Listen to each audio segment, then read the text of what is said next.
Toujours nos chaînes.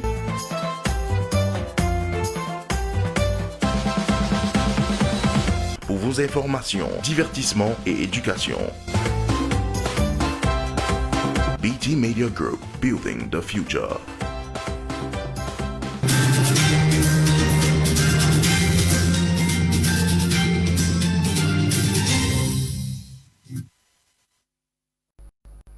Mesdames, Messieurs, bonsoir et merci de nous retrouver pour l'information sur MyMedia Prime Télévision. Suite aux 2 attaques sanglantes de Boko Haram à l'extrême nord Cameroun, le ministre délégué à la présidence chargé de la défense effectue une visite de travail de 48 heures à Maroua, soit ce mercredi 28 et demain jeudi 29 juillet 2021. Question de faire le point sur l'état sécuritaire dans cette région du pays. Un garage complètement décimé par les flammes à Bonabéry, mardi 27 juillet 2021, dans la région du littoral au Cameroun. Les populations ont réussi à éteindre le feu avant l'arrivée des sapeurs-pompiers, bien que certains en sont sortis blessés. Les populations de Bamenda, dans le nord-ouest Cameroun, sont encore sur le choc au regard du viol de la jeune Thérèse, âgée de 14 ans, par son oncle, son cousin et 2 autres jeunes hommes, au point de perdre la vie. Il faut préciser que la jeune fille n'était pas mentalement stable. Dans une correspondance signée hier 27 juillet 2021 par le ministre de la Santé publique Manaouda Malachi et adressée au ministre des Finances Louis-Paul Motazé, le ministre donne son rapport dans le cadre de la gestion des fonds anti-Covid en relation avec les charges qui ont été portées contre son département ministériel. Eneo entend injecter 30 MW d'énergie solaire dans les 3 grandes régions septentrionales du Cameroun à partir de janvier 2021. Les détails avec Alphonse Quinn dans ce reportage.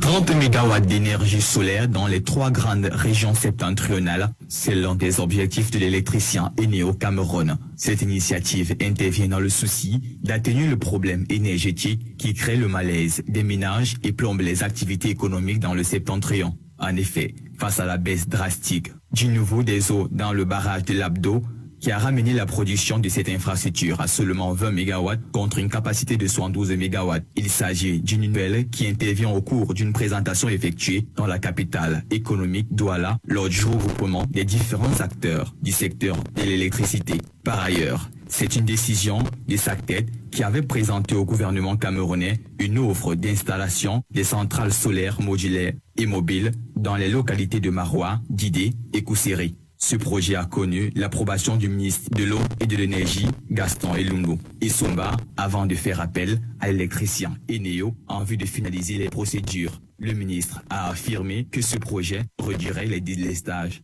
dans la partie septentrionale du pays à 98%. 30 000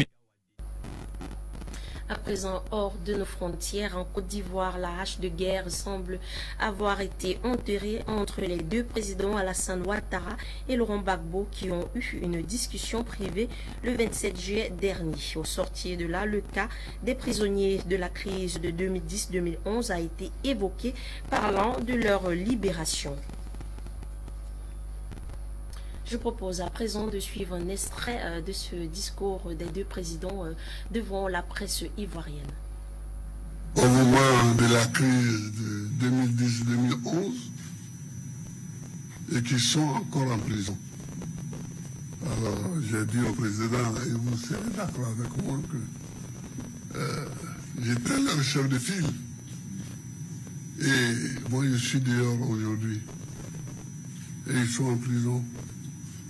Et j'aimerais que le président fasse tout ce qu'il peut pour les libérer. Bien sûr, il y a eu cette crise qui a créé des divergences, mais cela est derrière nous. Ce qui importe, c'est la Côte d'Ivoire, c'est la paix pour notre pays. C'est, comme dit Laurent, pour nous avancer, aller de l'avant, pour bien sûr nous-mêmes, pour les prochaines générations. Merci.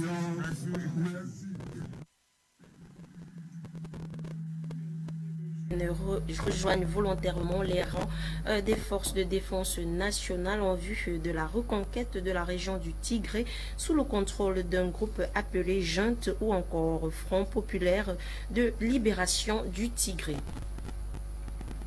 En République démocratique du Congo, on parle de 150 otages libérés selon l'annonce faite par l'armée hier.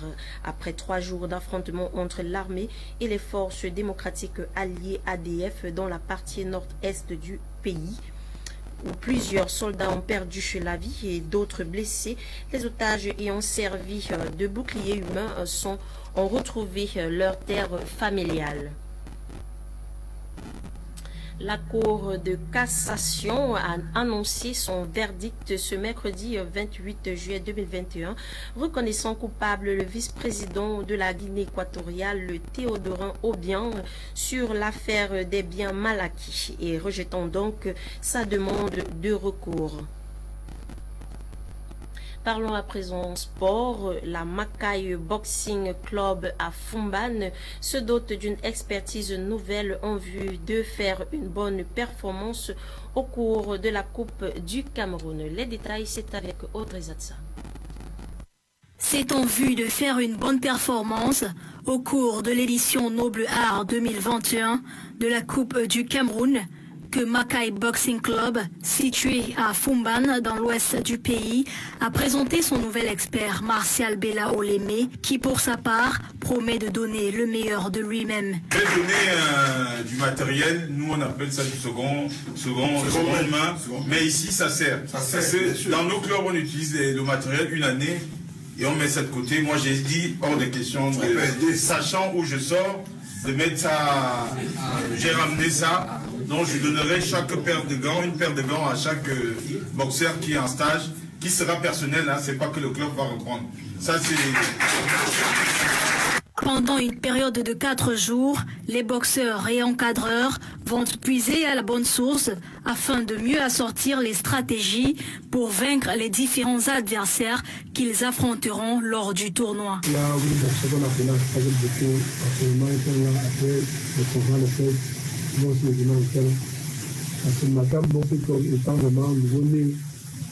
avec le soutien du président met tout ce qui est son pouvoir pour mettre les enfants à l'aise. Parce qu'il y a comme au Cameroun pour voir que les gens sont à l'école. Il n'y a pas de bossé de l'île à l'école. La dite compétition, qui ira du 3 au 7 août 2021, s'annonce donc tenace pour les différents boxeurs et encadreurs. Les Jeux olympiques de Tokyo 2020 ne semblent donc pas sourire pour le moment aux différentes équipes représentant le Cameroun jusqu'ici. Le championnat Elite One, lui aussi suspendu pour une seconde fois pour faute de financement. Nous voyons tout ceci dans ce reportage de Quentin Etapé. Jeux olympiques Tokyo 2020, la 32e édition à peine commencée. Ces derniers temps, les athlètes camerounais enchaînent avec de nombreuses défaites.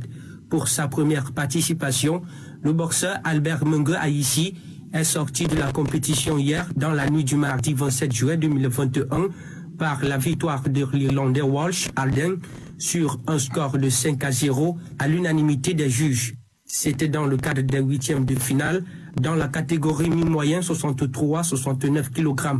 Cette défaite est la 3e au sein de la team camerounais olympique à Tokyo. L'on se souvient de celle de Sarah Anfou au tennis de table, suivi du boxeur Wilfried Seyi avant-hier, pourtant un espoir pour les médailles. Dans le tableau de la boxe de ces JO, il ne reste plus qu'un Camerounais. Il s'agit de Maxime Yenyon Yeyo qui montera sur le ring le 27 juillet dans la catégorie des poids lourds de plus de 91 kg. Il affrontera le Russe Uno Viladini, un dangereux pour les combats. En compétition, il ne reste plus que 9 athlètes pour réaliser le rêve, celui de ramener des médailles au Cameroun. Dans le classement du top 5, la République populaire de Chine et le Japon remportent 11 titres, devant les États-Unis qui collectent déjà 10 médailles en or, 11 en argent, 9 en bronze, donc 30 au total. La RCO est 4e avec 7 médailles en or, 8 en argent, 5 en bronze, dont 20 au total à son actif. L'Australie vient en 5e position avec 16 médailles collectées. Terminons maintenant avec ces informations sportives sur le plan local avec le championnat camerounais Elite One encore en arrêt en raison des problèmes financiers.